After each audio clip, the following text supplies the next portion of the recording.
More than 2 million people have now fled Ukraine because of the Russian invasion. As with any crisis, women, children, and marginalized communities will be those most impacted. Black Ukrainians say they're experiencing racism and xenophobia at the borders by Ukrainian authorities.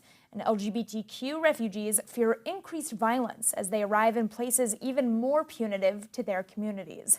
Many organizations are stepping up to help protect them from discrimination by doing things like helping them find shelter and supplies. So joining me to discuss is Julia Maciocha, an activist with Warsaw Pride in Poland.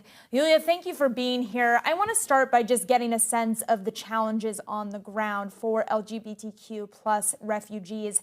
What is your single biggest concern right now for those refugees who are trying to flee Ukraine and identify as LGBT? Hi, thank you for inviting me. I think that right now many needs that have to be met by LGBTQ refugees are the same as any other refugees. So they need basic things like a safe place to stay, some food, some clothes, some basic things like soaps, because most of them are fleeing with nothing or only one bag. But what we are fearing about the most is trans community. They need access to doctors, they need access to medication to be able to continue transitions that they started in Ukraine, but also they are the most vulnerable in terms of safety. So what we are trying to do is to provide them with everything they need here. And talk to me about trans people who are trying to get out of Ukraine. I've heard reports of individuals who are stopped at the border because their identity is not matching up with what's on their version of a license, for example. Their gender identity shows them as male, and they're unable to get out of Ukraine because men are being asked to stay behind to fight. What are you doing in those situations to help those individuals get out? The worst situation, of course, is for people that haven't get figured their documentations right before the war. Right now, it's really complicated process. Everything inside the country is a mess. Some of the authorities, some of the places are not working properly, or things are taking more time than they should. But what I would like to express is that there is a huge activist community still in Ukraine, a Kyiv Pride team that is providing help for these trans people to actually access the documentation they need to flee from the country. What we heard and what was made loud by some of the news media was a single case. Most of the cases, most of people, they can cross the border. It might take more time, but some of them are just simply decided to stay in the country to actually provide help to their own community.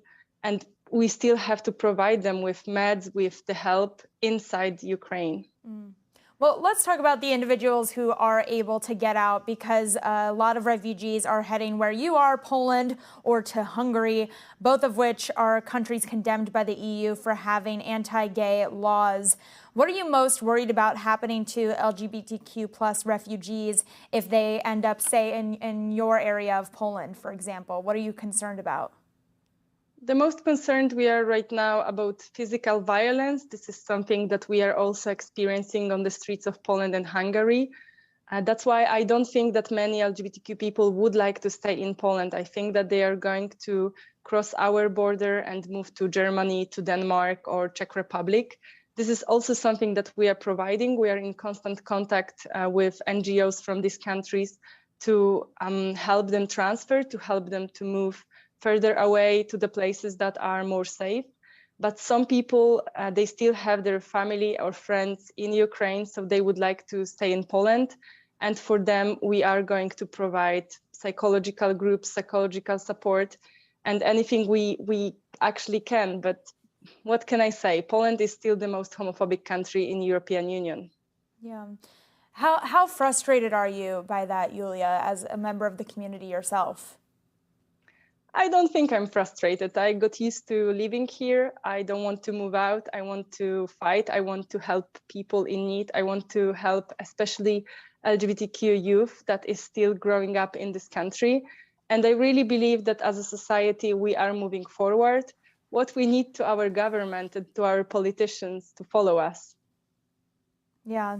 I also want to talk to you about the situation for the people who are choosing, like you mentioned, to stay in Ukraine to fight the LGBT individuals who have made that decision.